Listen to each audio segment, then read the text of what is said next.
I'm John McMillan. Oh. Yeah, go ahead. Sorry, I'm John McMillan. I'm a developer on one of the Rational tools called Rational Developer for AIX and Linux. I'm the architect on that product as well. And I'm going to talk today a little bit about best practices for developing on x86 Linux and porting to AIX Linux on Power. My background is really that early in my career I started porting Unix and other large C and C++ applications to various hardware and operating systems, including the great granddaddy of the Power hardware, the IBM RT PC, before it was available. And so over the years I've done a lot of porting and migration, and now I work on tooling to help that porting and migration for other users.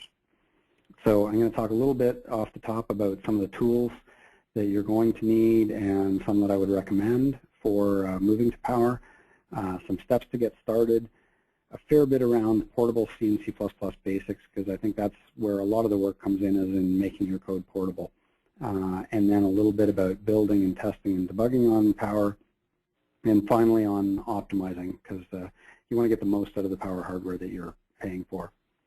So as far as tools are concerned, there's some basics that you're going to absolutely require. You need a compiler, you need a debugger, you need build tools like Make. All the ones that are available on Linux x86 are available on AIX. You can use those, the GCC and GDB and GNU Make. I think there are good reasons, and I'll talk a little more about them in a minute, about why to use some of the IBM tooling. But if you're most comfortable with those ones, you can. You also need to think a little bit about source synchronization. When you're developing on multiple platforms, you have to move copies of your source around from one work area to another as you're making changes, and you want to make a change, make a compile on AIX. You want to make sure you haven't broken x86. So there are some tools that we offer to help with that as well. Highly recommended if you're not using source code management now. You're about to be making quite a few changes to your source to get things all up and running on the new platform. So it's a great time to consider source code management if you don't have any, or to consider using one of the IBM solutions for that.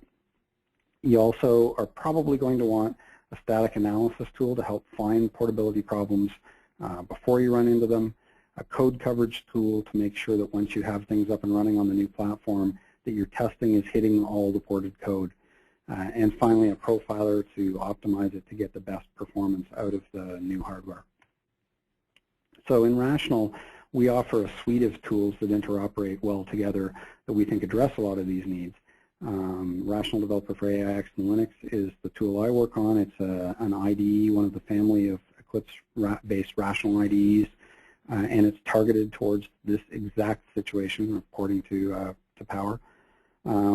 Rational also offers the IBM XL compilers, which are the best compilers available for Power hardware, help you get the most bang for your buck out of those.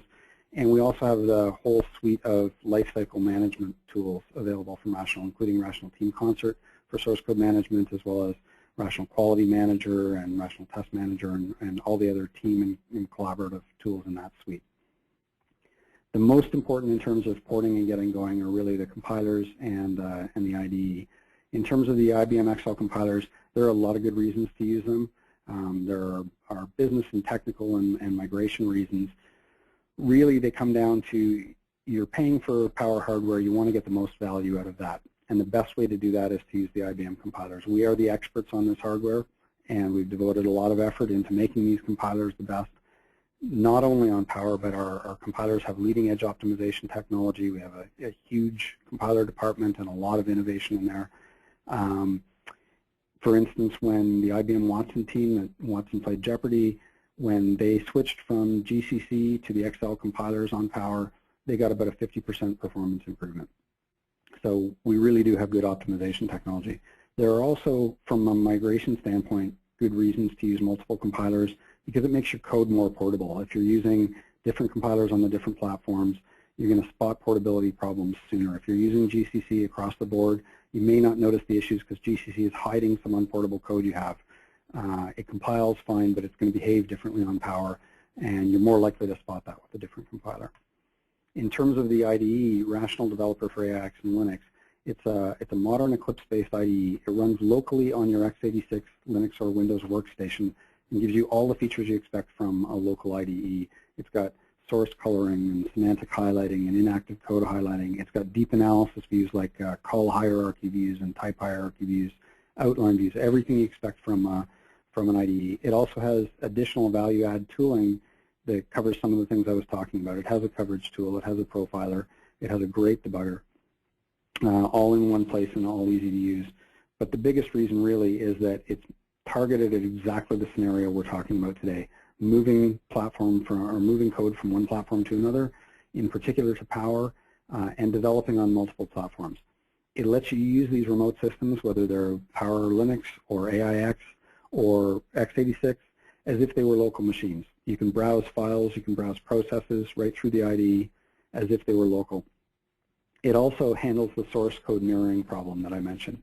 So without having to check in changes to your source code management or manually copy files from place to place with FTP or scopy or something like that, you can have a project that is hosted on your x86 machine, your AIX machine, your Power Linux machine, even your local desktop, and synchronize those source changes. So if I made a change to build on AIX, to use some AIX feature, I want to make sure I didn't break my Linux build, I can just automatically flip over to the Linux context, try the build, and see that everything's working. It also lets me easily manage configurations for building and running and debugging all from one place, so I don't have to maintain separate debugger information across all my hosts. In terms of things that you can do to get started, you want to try looking for trouble before it happens. And there are ways you can do this even before you get your Power hardware. With your existing compiler, you want to carry on with that when you move to Power and the new compiler, and that's to crank up the warnings. And then this seems kind of obvious, but pay attention to the warnings. A lot of people turn on the warnings, and then their first immediate reaction is, oh my gosh, how do I shut those up? Because they're really annoying and there's too many of them. But you really want to look at why the compiler is warning about something, even if at first you just think, oh, that's silly, that's not important. Think about why the compiler is telling you this, because it has a reason, and it may pay off to pay attention now, especially for warnings related to type sizes or ranges or alignments, because those differ on different platforms, or uninitialized values, because those tend to bite you a lot in porting and migration. Something that's uninitialized may work on your current platform because of the stack layout. It happens to always get initialized to 0. On Power, the stack layout is going to be slightly different. It may get a non-zero value, and then your program behaves badly. You can also get runtime help from the compiler. On the XL compilers, for instance, the QCheck, QStack Protect, QNet Auto options can help find runtime problems. I don't normally recommend you keep these on for production, but during the porting process while you're getting up and going, and even on Linux now with GCC, there are some runtime options that GCC can do to help you find portability problems before they bite you. Finally, while the compilers are great and they're easy to turn on because you just have to add some warning flags to what you're doing now, a separate static analysis tool is very handy. Compilers will warn you about things that they notice in the course of what they are trying to do. So if they're doing data flow analysis, they may notice uninitialized data. But if they're not doing data flow analysis because the optimization level is not high enough, they may not notice, you may not get the warning. Static analysis tools will do that for you. There are a number of static analysis tools available. We think the one that's built into Rational Developer for AIX and Linux is very powerful. It's easy to set up, run configurations, and run them. You get a summary of results. We have rules specific to migration to Power. So rules about migrating to Power hardware, to 64-bit, to big endian from little endian, those kinds of things. And it's easy to spot them with the migration assistant. They're highlighted in the source, in the problems view in Eclipse, so it makes it really easy to find. And that static analysis will pay off for you in the long run. The portable C and C++ basics, this is really at the heart of getting your program to Power, is having portable code in the first place.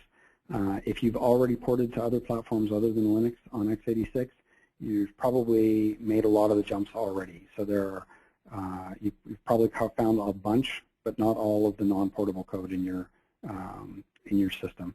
If you've stuck with GCC, you may not have found as much again because different compilers have different behavior. So in general, you want to always code to the standards, the language and the operating system standards, POSIX in this case, and the C or C++ language standards. And you want to avoid the undefined or platform-defined behavior where it's possible. Henry Spencer, who's a An old-time Unix and C guru once famously said, if you lie to the compiler, it will get its revenge. And that's really true, especially when you turn on optimization. And it's not that it's actively out to get you, but it will make assumptions because the language standard promises them. It will apply optimizations that affect the behavior of your code, and it'll bite you in the end. He didn't mention this, but the converse is true as well. When you stick to the standards and you can assure your compiler that you are sticking to the standards, it can do better optimization for you and you can get better performance. So those are all good reasons for sticking with the standards. A best practice in C and C++ that we learned a while ago and is interestingly being rediscovered around this time in JavaScript is to do conditional code based on features, not platforms or compilers, or in the case of JavaScript, browsers or browser versions. And the reason being that those things have features that change over time. What was true on AIX 5 years ago is not true on AIX now, and same with Linux. GCC changes over time as well. The compilers change over time to adhere to more modern standards. More things are available, more libraries are available. So what you want to do is say things like ifdef have pthreads, have feature. The GNU autoconst tools can help you target that kind of thing. You want to avoid things like ifdef AIX or ifdef Linux. When you do have to do that, you want to isolate that code physically in your source, call out a separate subdirectory that's portable stuff. That will reduce your maintenance costs over time so that when things do change, when the platforms change and new support's available, new features are available, you don't have to go over your entire source base looking for them to update them. It also means when you port to another platform, all your things are already nicely isolated. When you're defining types for your program, define them for what you're logically using them for, not for physical sizes. Type defs based on physical sizes are kind of a huge cause of portability problems. Code that's littered with int32 always makes me nervous when I'm porting it. That's because really int32 is something that's specific when it often doesn't need to be, and it signals to me that the programmers may not have thought about, really deeply thought about the size requirements and the portability requirements of those types. So using something like size t or your own foo t or bar t, they're clearer to people reading the program. They're easier to understand because they indicate intent instead of physical characteristics, and they're frankly easier to change. If you need to change one of your types, you decide it needs to be 64 bits instead of 32, it's way easier to look at the specific type and just change that type def than it is to look at every int or int32 you have and figure out which ones you need to change and which ones you don't. Another really best practice thing here is to initialize everything that the compiler doesn't guarantee that it does. I mentioned initialization problems are a big headache in porting, and it's really true. So particularly things on the stack or things that come back from malloc, if you don't initialize those, you'll get default memory values. Sometimes that'll happen to be 0, especially when you're not compiling with optimization. Often those stack variables won't get reused, so the stack will be 0 by accident, essentially. So you'll get the right behavior by accident. As soon as you turn on the optimizer, things break, and you think, oh, that lousy optimizer broke my code. But really, it was because you hadn't initialized things in the first place. There's a trick for structs, because people don't like doing that with structs. They often get lazy, and they use memset to set the whole struct to 0 bytes. That's not really a strictly portably good way to initialize the struct. It's easy, though, to use assignment to do it. You can declare a static struct where the compiler will 0 it correctly, or you can set the fields to things you want and then just use struct assignment to get the right behavior. That's fast. The compiler can optimize that. It'll do it the fastest way possible. I'm going to use a single example to demonstrate a lot of portability problems. This touches on most of the areas that you're likely to have big problems in importing anywhere, but especially to power from x86. And that's reading and writing binary data. You may run into these same issues in other places, and that's okay. The things I'm going to talk about them are applicable to other situations. It's just that this example captures a whole bunch of them all in one place. So it's really common to see things in code where, like that line up there that's writing data out to a file descriptor, and it's just using it from a variable. It's writing directly from the variable for the size of the variable out to disk or network or wherever that file descriptor happens to go. That may not be a problem. If that data is just being local, it's used for local caching or temporary caching, and it's only going to be read back by the same instance of the same program, it's probably not a problem. But many times that data is being shared. You want that data file to be readable on power and writable on x86 or vice versa. Or you're sending it over a network to another machine that may be x86 or power. And in those situations, you're going to run into a lot of problems with that type of code. And they're basically cover a whole bunch of different issues all in one place.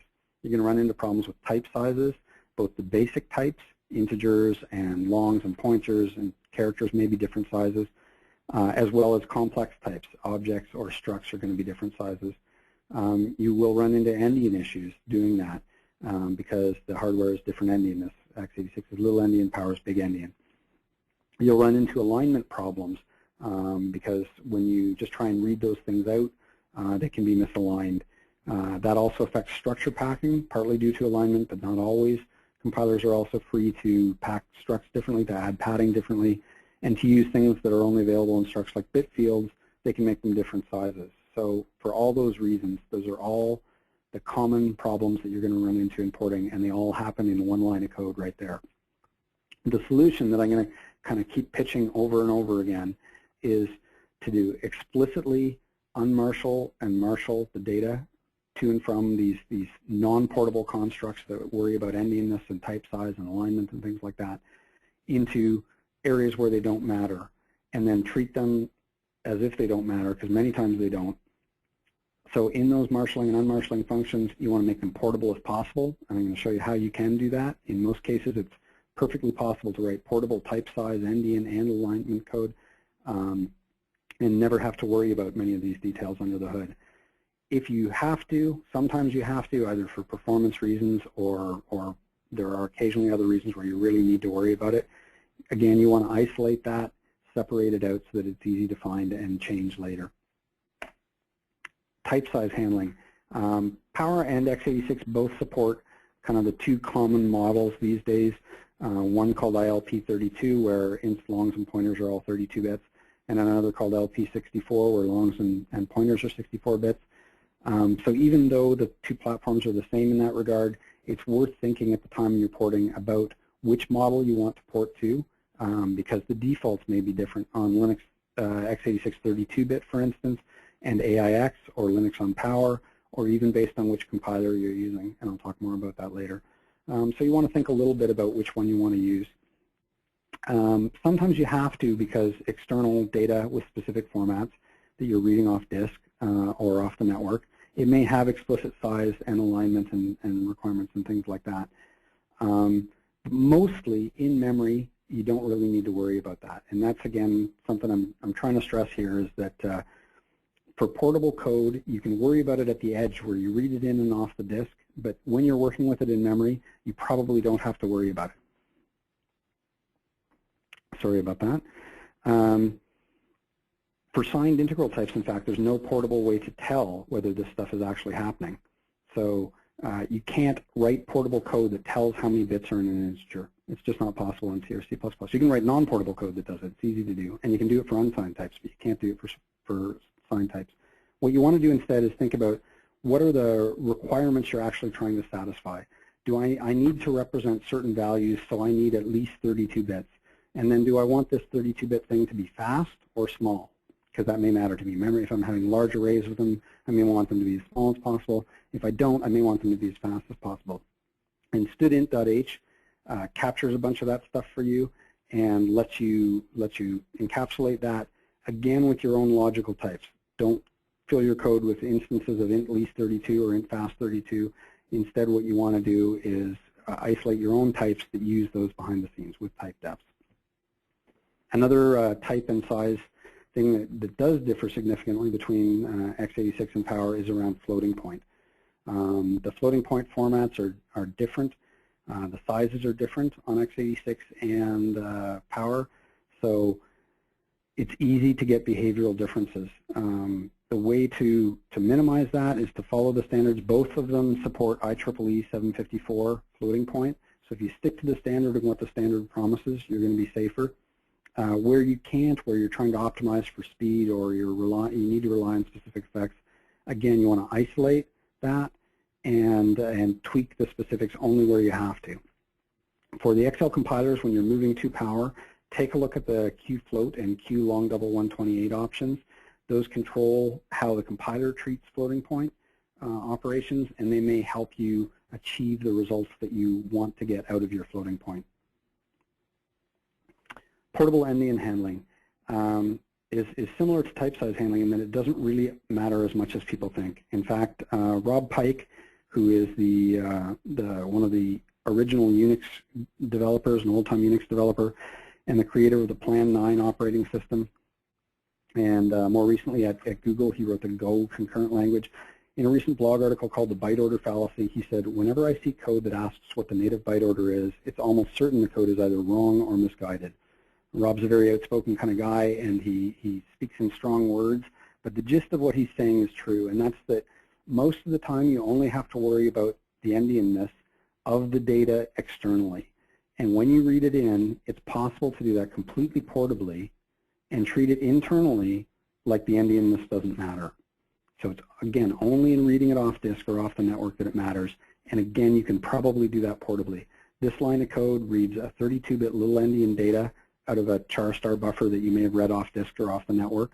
And that'll work whether the machine you're running it on is big endian or little endian. There are advantages to doing it that way. It simplifies your testing to have common code. You know that code works. You know, it's been tested. You don't have to have separate testing on the different platforms. An objection I hear a lot about that kind of thing is that's inefficient. But that's really a red herring. Optimizing compilers like the XL compilers, they can handle this stuff trivially. They do the right thing. They optimize it well. If they don't need to be flipping the bytes around, they just won't do it. And you'll get the right behavior in the fastest way. It's also a bit of a red herring in that it may be fast, but still may break on other platforms. So even on a little endian machine, if their alignment restrictions are different, the normal way, which uses type punning, is going to break. So avoid it if you possibly can. I talked a little bit before about alignment and struct packing. They're closely related, but not entirely. x86 has very loose alignment requirements. By default, it lets you align almost all types almost anywhere. And it has performance impacts that you don't see for doing that. Power kind of takes the opposite direction, which is to, by default, it's more strict on the alignment. You can tell the compiler to align things however you want, but it's an explicit action that you're going to have to do, and you know that you might be hurting performance by doing that. There are several problems that come up with alignment that you see typically in code. One is in in-memory buffers. We're doing that kind of a marshalling and unmarshalling or writing out of simple data like I was talking about before. So you might add a character to your buffer and then try and add an integer by just casting the char pointer to an int and assigning to it, and that's called type punning. That has both the size problems that we were talking about on the page yesterday, or page before, but also it may cause problems because the pointer may not be correctly aligned. Now, if you're lucky, it may happen to work at runtime if it is aligned. In fact, you might even say that's unlucky that it happens to work because it may only break on your customer's machine at some critical time, and then it'll core dump. So instead, again, you want to use explicit, careful, portable marshalling and unmarshalling of the data. Another place that has common alignment problems is in custom memory allocators. malloc isn't always as performant as people like, and I'm going to talk a little more about malloc performance later. But the advantage is it has guaranteed alignment. There's not really a portable way to get guaranteed alignment other than malloc, so of allocated memory. So if you have custom allocators, again, isolate them and use explicit alignment directives from the compiler to try and force alignment if you have to, or use worst case alignment if you can't. With struct packing, I mentioned that compilers are free to rearrange how, not the order, there are restrictions on that, but in terms of the spacing and sizing of certain things like bit fields, that can be up to the compiler. So you really don't want to just write out whole structs and read whole structs, and you really want to avoid, when you're doing a port, your first inclination may be, oh, I bet I can use pragmas or something like this to force the XL compiler to pack things the same way as GCC. And you're right, you can. There are pragmas and attributes that you can do to pack that structure that way, but it's really not the best way to go about it. It's going to be suboptimal when it's running, so you're better off, again, explicitly marshalling and unmarshalling the data into and out of those structs and letting the compiler stick with its natural alignment for the structs. That will give you the best performance. In terms of building and testing and debugging, once you get your code starting to compile on Power, I'd recommend sticking with GNU Make. It's a great tool. It's available on AIX, and it's quite portable, and that way you don't have to change your make files at all. One thing I would possibly recommend if you are going to look at your make system, because you may have to a little bit, is considering parallelizing. That may be as simple as just using the -J flag to GNU Make, because it can auto-parallelize certain things, and compilation is something that is a great candidate for parallelization. Single files typically don't depend on each other, and so you can compile them in parallel. The link stage obviously has to be serial at the end, but a lot of the individual source files can compile in parallel. That'll speed up your build time a lot, and that's really handy when you turn up optimization, which I'm about to recommend that you really do. To get the best performance, you really do want to rely on the optimizer, and the optimizer will slow down your build times. There's no way around that. The compiler's working harder, it's doing a lot more analysis, it's going to slow things down, and that's true of all compilers, XL, GCC, all of them slow down the more you turn up the optimization. But it really pays off for you. So the parallelization of make files can help with that. In terms of optimization, when you're moving to Power, if your code is not numerical intensive, not sort of high performance computing style code, I recommend you start with at least 02 and consider 03. If it's numerical and compute intensive and you know that, I'd probably start with 03 for XL. For GCC, I would start with 03 right off the bat. And I'd also recommend doing something that we call production debug. So the idea for that is you build with optimization and debug information. A lot of people build a debug version and they build an optimized version. And that causes some problems because a lot of issues only show up in the optimized version. And so if you test only your debug code, you're not really testing what you're deploying to your customers. So you want to test the optimized version. When you test the optimized version, you have problems, you want to be able to debug it. Also in the field, problems in the field happen, you want to be able to debug them. And production debug can let you do that to differing degrees. GCC will spit out debug information with optimization, and it's the same as what the XL support for production debug is at the just base G level here, which it's best effort debug information. The optimizer is moving a lot of code around, it's doing a lot of things, and the compiler is going to make its best effort to keep the debug information sane, but you will notice some issues when you're trying to debug that way. Stepping through lines may jump around kind of unintuitively. You may not see current values of variables. You may not be able to set variables. But it generally has little or no performance impact. The XL version 12 compiler has some additional flags that let you tweak this to explicitly trade off performance for debuggability. So with G8, you get reliable read-only debug and low performance impact. And that lets you, when you're stepping through, you'll see things, you can read variables and it'll be accurate, but you don't have to worry about a huge performance impact on that. If you really need debuggability, and debuggability is important to you, 02-G9 will give you full reliable read-write debug, just like your debug mode. It will have a higher performance impact, but all of these are better than no optimization. So if your alternatives are, I really need debuggability, so I don't want to compile with opt at all, really consider 02-G9 or 03-G9. Once it's building, what do you do? Well, you presumably have some tests already that you want to use to validate your port. If you don't have sufficient testing, now's a great time because you really need to validate. It's kind of like a whole new code base. You really need to make sure that all the functions across the whole product are working as you expect them to. So use your existing test suite. You may find when you're testing things that some of your tests fail, and it's because of problems in the test suite itself instead of the resultant code. Your tests are like your code in that they require porting as well, and they can have portability problems, so they can have expectations that are no longer true in the different environment. So you may need to do a bit of porting and effort on your tests as well. Again, I want to stress that you want to test the optimized code. Some problems only show up under optimization, and you really want to be able to find those. And again, if you have production debug enabled, that will be a lot easier to find that. I'm also going to recommend that you use a coverage tool. That'll help you find out where you have holes in your existing testing, and you can either devote more attention to manually looking at those areas that aren't tested, or you can add tests to cover them. The latter is better in the long run. It'll help you in the long run, add more value in the long run. And if you don't look closely at this, if you just say, okay, well, my test suite's probably pretty good, and it's passing on the migrated thing, Murphy's law tells you it's going to bite you. The portability problem that you have is in some area of your code that the test didn't cover, and a coverage tool will help you find that. There are a number of existing coverage tools available. GCov is available on AIX. That's the GNU coverage tool. Rational Developer for AIX and Linux has a coverage tool. We think it's superior to GCov in a bunch of respects. Most coverage tools use instrumentation.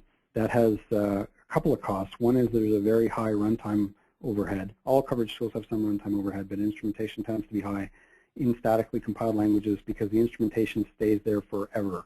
Every time through the loop, it's still there. And it also typically requires you to rebuild, so you have to normally have a separate coverage build to get coverage results. Our technology is built on our debugger technology, so if you've built for production debug, you don't need to recompile at all. And unlike instrumentation, it gets faster as you run because we basically use the debugger to provide the similar capability to instrumentation. And so as things get covered and touched, and as you run more test cases, we're looking at less and less of the code. We're essentially only looking at the uncovered code. So the longer it runs, the closer it gets to full speed performance. It's got great views of the results, a drill down view of the coverage results by compilation unit and source file and function. It also shows it right in the source view. It highlights the red bar down the side there of the uncovered code. You can also export reports to HTML. For debugging, because you're going to need a debugger at some point, again, GDB is available on AIX and Power Linux, and it does work. We think the debugger that's part of Rational Developer for AIX and Linux is, again, a better tool. It's got great power and great capabilities. The GUI is exceptional, and you can see all sorts of things going on, stack traces. In your source view, you can see where your breakpoints are. You can see the current lines. You can hover over variables to get current values. The variables view gives you very fine control over how you want to see complex data types and arrays and things like that. So there's a whole bunch of stuff you can do in the GUI. It does have a command line mode if you're command line buff. And better yet, you can mix the command line and the GUI. So you can be using both on one debug process at the same time. There's also a really neat feature called Team Debug. If you have Rational Team Concert to define who your team is for access controls, if I'm debugging and I get into code that somebody else owns and I'm not familiar with, I can hand the debug session over. I can park my debug session and instant message my buddy who owns this code and say, look, I'm just about to step into your code and I don't really get it. Can you take over this debug session and step through here and tell me what's going on? And they can resume the debug session right where you left off. They don't have to get themselves to the same point. So then they can step through, they can hand it back to you, hand it off to somebody else. It's a very powerful feature. The debugger also has direct support for production debug. So again, if you've done that stripping your binary and shipping the stripped version to the production thing, you can say, okay, yeah, that's the one that's running, that's the one that the debugger is attached to now, but the one with debug information is over on this path here. In terms of optimizing for power once you get there, the power hardware is fantastic. It's very, very powerful. But you don't really know if you're getting the best performance unless you start measuring. Developers are notoriously bad at guessing where the slow parts are, and so it's often natural when they see, oh, something's slowed down, oh, I bet I know where that is. And very often they are not right, and that's not because we as developers are dumb. We're actually really smart, but the problem is the way code executes in modern environments is very, very different than the model we developers have in our heads about how the language promises the code to execute. So the code has to execute as if certain things promised by the standard, but the compiler optimizer is going to move code around. It's going to unroll loops. It's going to move expressions in and out of loops. It's going to inline things.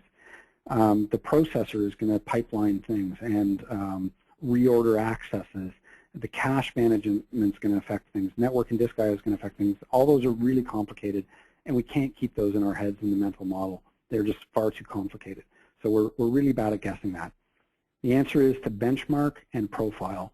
Benchmarking I'm defining as just very simple stopwatch wall clock timing of workloads. You can do it literally with a stopwatch or the time command on Unix. And the thing I'm going to say about benchmarking that you really want to do with that is use real-world test cases if you can.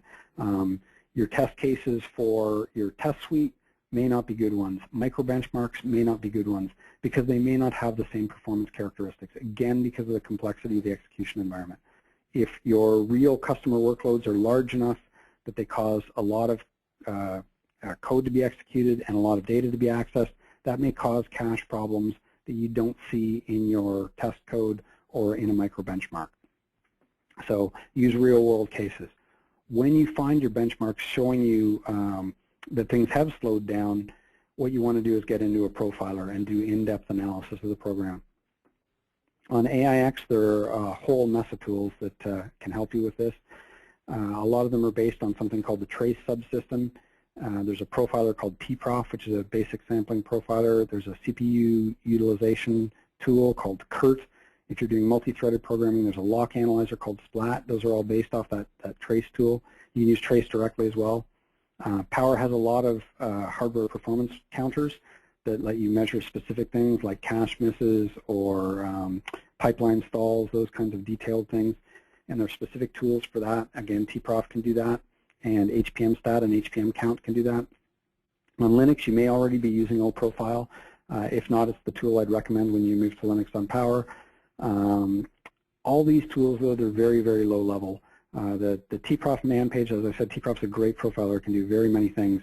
The man page is slightly shorter than War and Peace and not really as fun to read. So we built something called Performance Advisor into Rational Developer for AIX and Linux. And what it is it's performance analysis that's designed to be used by typical developers, not just performance experts. So it's built right into the IDE. It makes collecting the data and organizing the data very simple. It organizes it hierarchically, much the same way you do with your projects. It's as simple to launch as launching the executable under the debugger or under the coverage tool. It's a single click, and it'll run a variety of tools, tprof among them, and some other of these profiling tools that are on Linux or AIX. It'll run these tools for you, collect the data, correlate the data from the different sources, and present it to you in simple, easy-to-use views that are easy to understand for the developer. We show you where the hot code is. We let you drill down by what's in your application, by thread, by process, by module, and find that hot code. We also make recommendations. There's a fuzzy logic expert system, similar but not exactly the same as the one used in Watson, that can make recommendations, mostly about compiler optimization options, because there's a lot of power in the compiler to improve your code. But we not only tell you what to do, we give you a confidence level, how high we are, how highly confident we are that this will actually make a performance improvement for you, and we give you a detailed description of why we think that is. We tell you what we've seen, what we recommend doing, and we describe why we think that will help. We also let you compare runs, which is critical to performance analysis, because when you make a change, you want to know whether it got faster or slower, and if so, why. Many profilers will just show you the relative speed up of individual functions. So maybe function foo got 1,000 times faster, but if foo wasn't really taking much time before, it doesn't matter that it's 1,000 times faster, it's still insignificant. So we create an impact score that scores not only the speed difference, but the effect on the overall program, and sort by that to show you where the changes actually happen that matter most. We have a call graph-like view called the invocations view. It's simpler than most call graphs to use because it focuses on just one function at a time. So you have a function of interest, like the square root function that we saw on the previous one. It was hot. I want to understand where it's getting called, so I see who its callers are and what it calls. I can navigate around that to change the focus to other functions.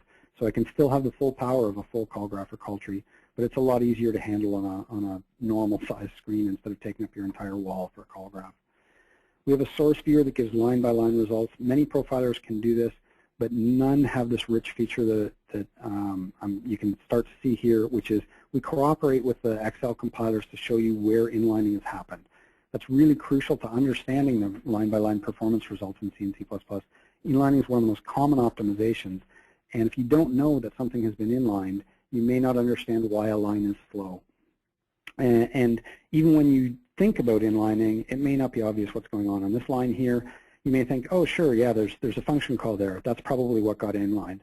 So we put the marker there to tell you that that got inlined, but we also let you hover over that marker, and we show you the full inlining that happened there. And that's, when I first did this on this example, that's a lot more than I thought would get inlined there. It happens a lot in C++ where there's a lot of small functions and the compiler can inline a lot of stuff.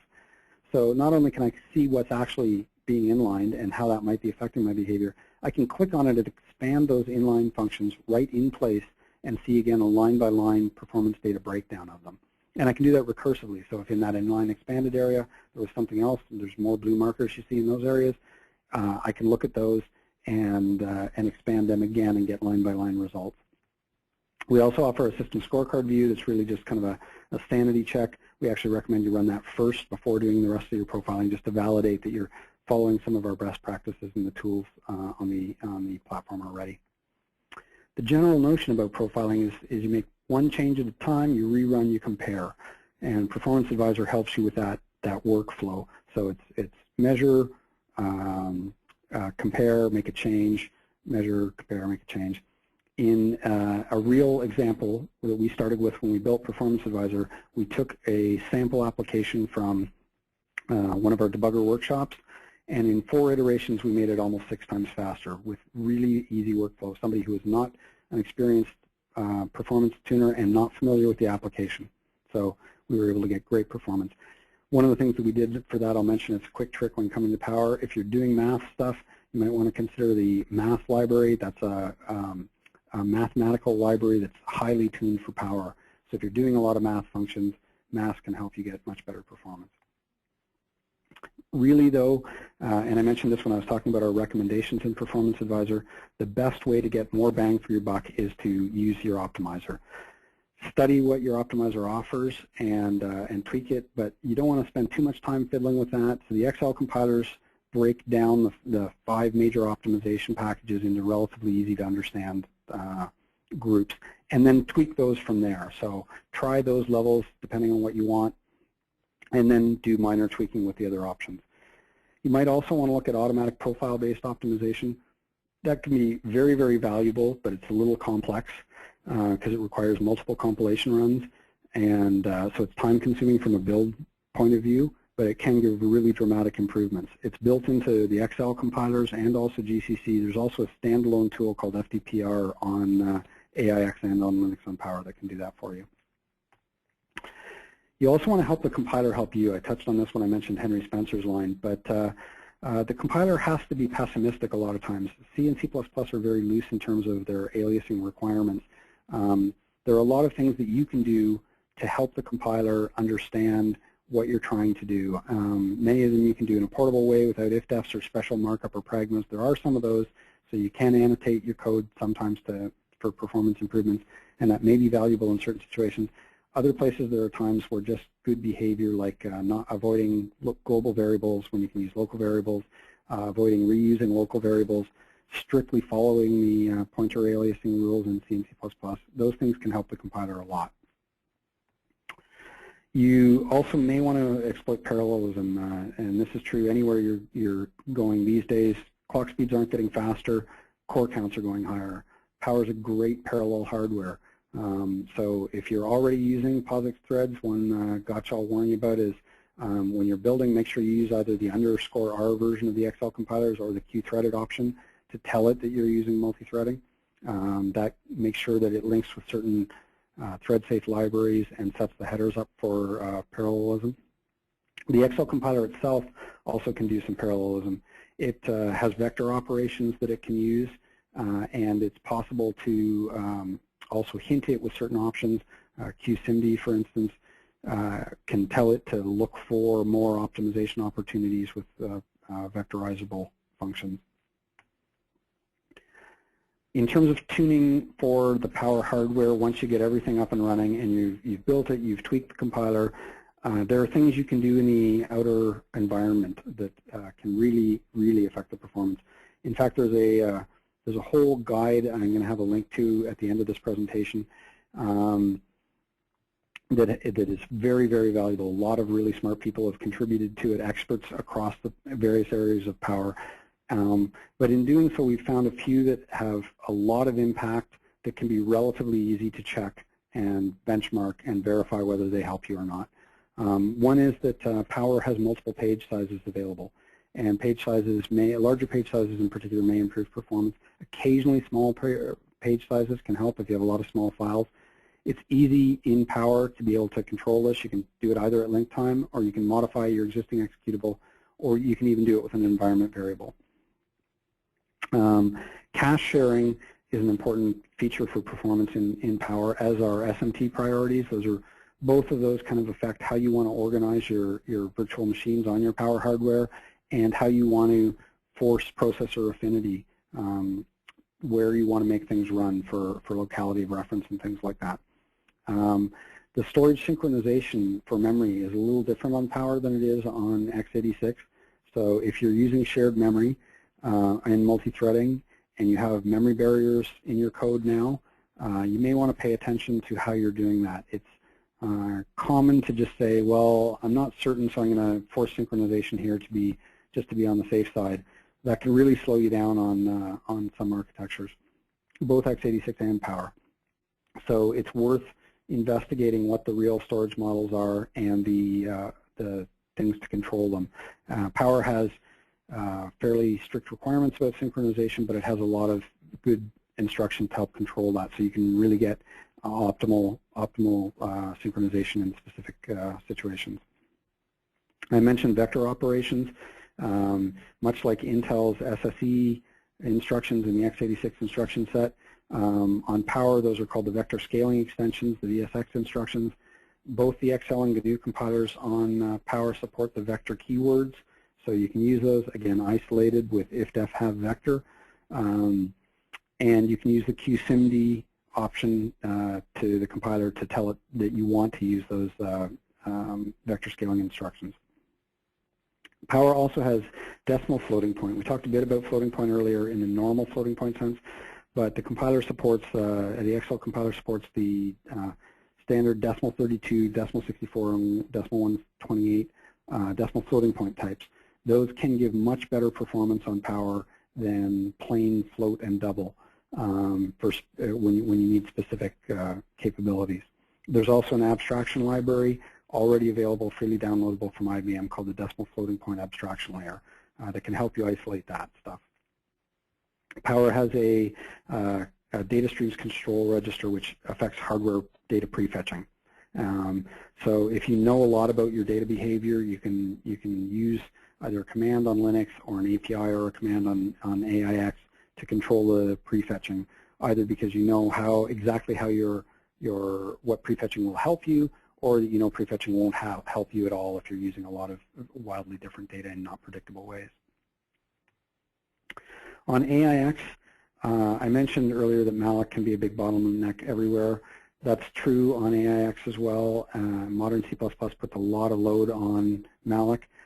AIX has a highly tunable malloc through an environment variable called malloc type, and there's a big section in the performance and tuning guide that I'll mention that covers this, but it's worth trying out some of the different malloc type options.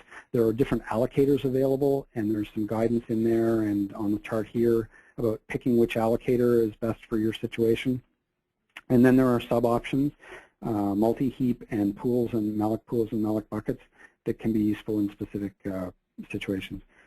If you have pthreads, it's worth looking at these three environment variables. There are a bunch of environment variables that control the behavior of the pthreads library. These three are the ones that will typically affect performance the most. I've mentioned before 32 and 64-bit. Both are available. They have different memory and sometimes different performance characteristics.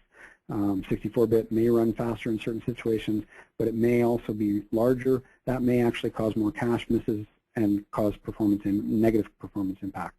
So you can try both those out and benchmark fairly quickly. You can tell the compiler to generate code that is specifically tuned for the CPU you're on. By default, it'll generate code that runs acceptably well across a wide range of power processors, but it's possible to tune it if you know what hardware you're going to be running on with QArch QTune or MCPU or MTune, and those are both useful things. On AIX, there's an alternative to select and poll that can be give big performance advantages on large sets of I/O. If you're doing a lot of asynchronous I/O, poll sets can be very handy, and there's an article there about it. The file system also has a number of options for certain file system access patterns for either really large I/O where caching doesn't help you, or where you don't need to rely on the JFS file system's data serialization, or for POSIX asynchronous I/O. There's some improvements if you're doing multi-threaded stuff with that are available on AIX. And some other fine-tuning that I've listed there. I won't go into. Again, they're in the tuning guide. On Linux on Power, one of the things I'll recommend is that you use what's called the Advanced Tool Chain from IBM. And it's a set of power-optimized tools and libraries, including GCC and including OProfile, that have been highly tuned for Linux on Power. They work alongside the system tools. They don't replace the system tools, so you can use them without affecting the rest of your system. And they have CPU-tuned libraries for certain things that will, just by linking against them, you can get better performance out of your application. They also give you tools to help you build your own libraries that are CPU-tuned. Again, the same thing with the 64 and 32-bit considerations. The one warning specific to Linux here is that the Advanced Toolchain GCC defaults to 64-bit. Some older vendor distributions default to 32-bit, so be aware of that change. Also on Linux, you can do malloc tuning again. The malloc variables are different, but we've found these two can provide a significant benefit in certain situations. What's called the talk in the executable, or the table of contents, helps control sort of symbol linking. We found that MC model medium for most applications is a better bet than some of the defaults. And again, processor affinity and SMT modes, you can control those, but that's very specific stuff, very hardware tuning stuff that the optimization guide can explain in a lot more detail than I can really go into here. So with that, I guess I'll open it up to any questions. I'll also leave this slide up for a little while. I think these charts are going to be available eventually for download, or the recording, but the Power 7 optimization tuning guide that I mentioned there, that's probably the most single important reference for getting good results on Power 7. The AIX documentation on performance and management and tuning is also very useful. The XL compilers have a lot of good documentation if you're using them. And again, some information about our tool, Rational Developer for AIX and Linux. And with that, I'll open it up and ask if there are any questions.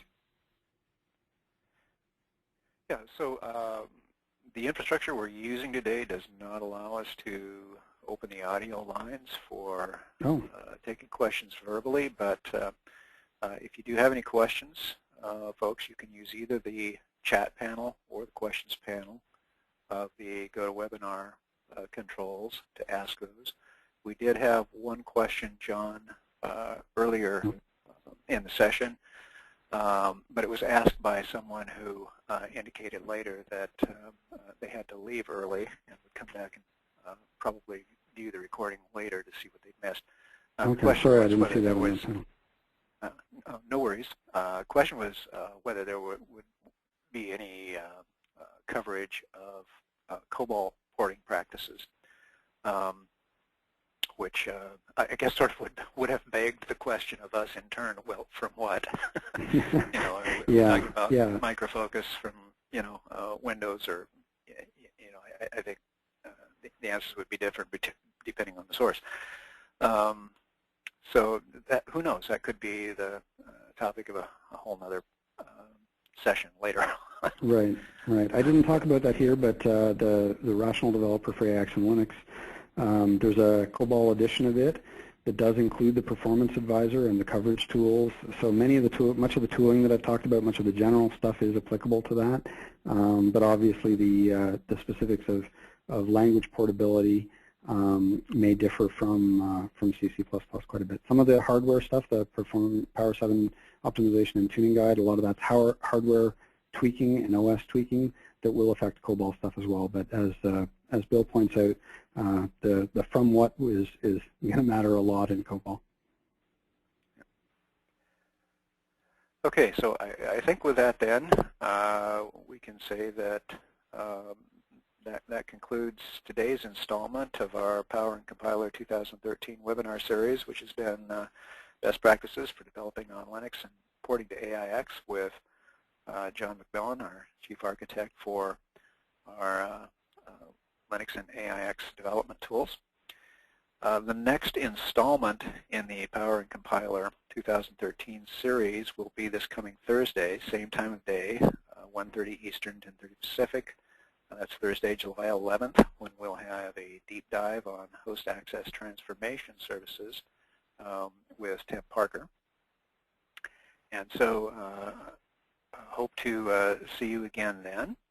And meanwhile, I'll just conclude with noting that this session has been recorded. We will get the recording posted where it will be publicly visible to those who received invitations to register for this session. We will also get a PDF version of John's charts posted and make those available too. And with that, I think we'll close this down. Thanks again for attending, and again, hope to see you again for later installments of our 2013 Power and Compiler webinar series.